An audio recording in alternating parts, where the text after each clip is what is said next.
कोई भी फन शुरू करें आप, कोई भी, तो उसमें मुश्किल होती है ज़रा इब्तदा में, फिर आस्ता आस्ता ठीक हो जाता है मामला। आप परेशान ना हो, इंशाल्लाह ये इतना मुश्किल नहीं है।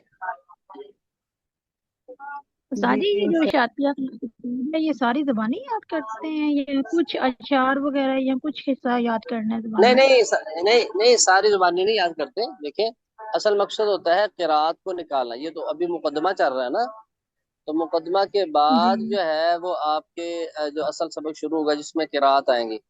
देखिए, अगर जी किसी को मुश्किल लगते हैं अशार या उसको टाइम नहीं है, तो कोई बात नहीं, वो ऊपर से देख के अशार यानी शरह ना हो उसके सामने, अशार का तर्जमा करे। फिर आगे मुकदमा के बाद जब किरात जो है वो शुरू हो जाएंगी, तो वो किरात निकालने की इस्तेदाद हो जाए।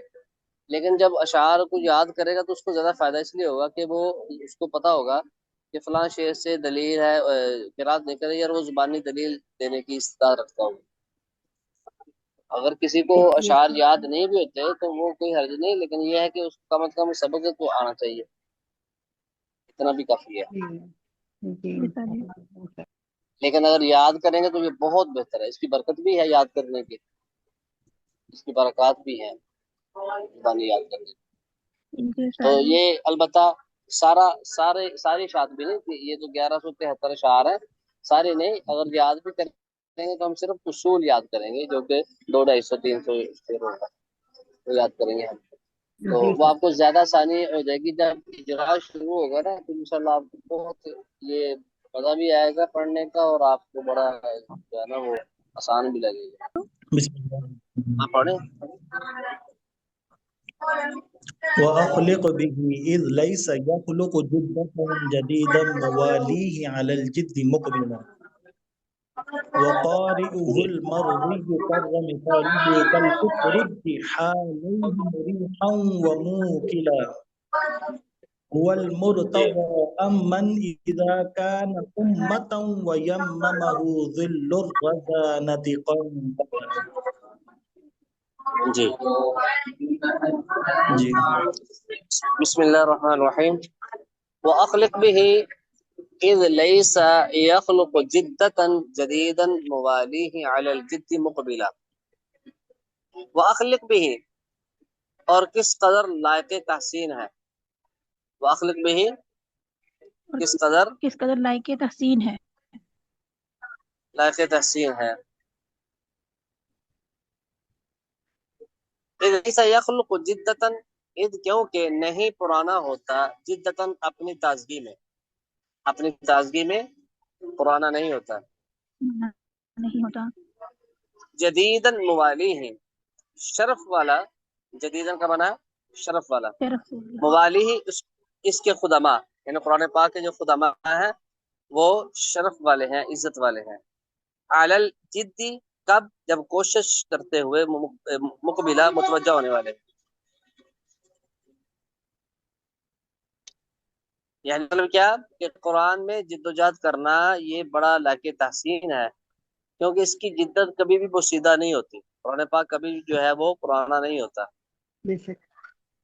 ये रफ़ी शान रहता है। कुरान पाक से लगाव रखने वाले हक के पैकर बनकर इस तरह मुतवज्जे रहते हैं, क्योंकि हदीस में भी आता है, वला यखलुकु अन कसरत रद्दी वला यनक़ज़ी अजाइबु।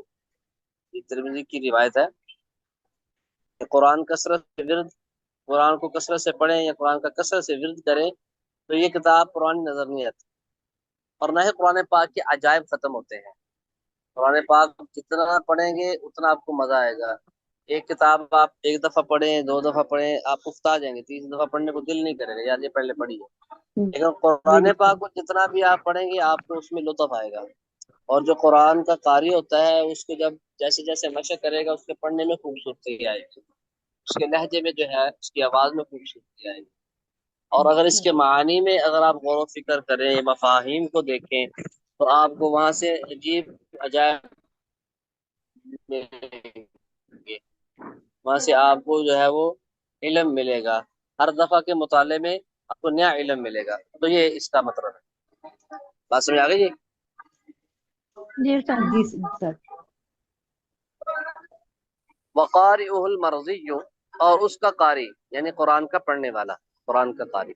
المرضی جو پسندیدہ ہے، قرر مثالہ اس کی قائم ہوئی ہے مثال، کل اترجی جیسے ترنجبین ہے، علیہ اس کی دو حالتیں ہیں ترنجبین، موریحہ خوشبودار ہے، وموکلہ اور غذا بننے والا ہے، یعنی قرآن کا پڑھنے والا جو ہے مستحسن زندگی کا مالک ہوتا ہے، اس کی زندگی اچھی ہوتی ہے۔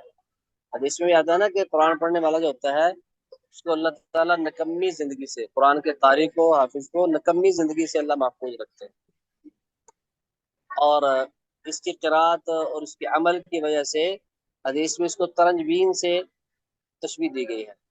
ترنجبین ایک بڑا خوشبودار پھل ہوتا ہے، بڑا مزیدار پھل ہے یہ، حدیث میں اس کا تذکرہ بھی ہے، اور فرمایا کہ مثل المؤمن الذي يقرأ القرآن مثل الأترجة ریحها طیب وطعمها طیب، بخاری مسلم میں یہ حدیث آتی ہے کہ قرآن پڑھنے والے مومن کی مثال ترنج کی سی ہے، جو بہترین خوشبودار بھی ہے اور مزے والا بھی، چینی مزہ ہے، میٹھا ہے۔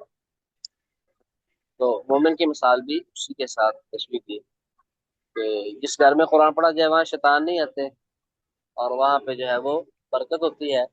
ترنجبین کے پھل کے بارے میں بھی آتا ہے کہ اس کا جو چھلکا ہوتا ہے نا، اس کو اگر آپ گھر میں رکھیں یا جی پھل کو گھر میں رکھیں تو تب بھی شیطان گھر میں نہیں آتا، اس کی برکت کی وجہ سے۔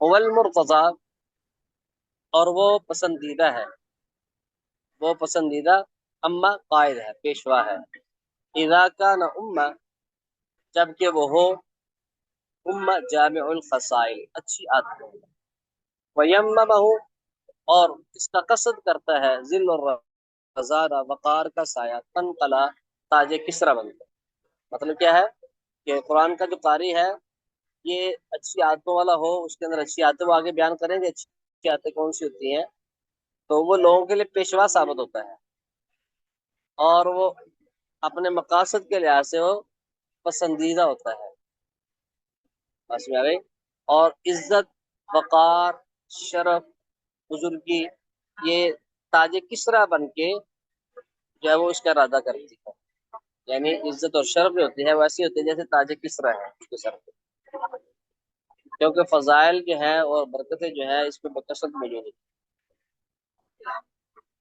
یہ بات سمجھ آئیے آپ کو؟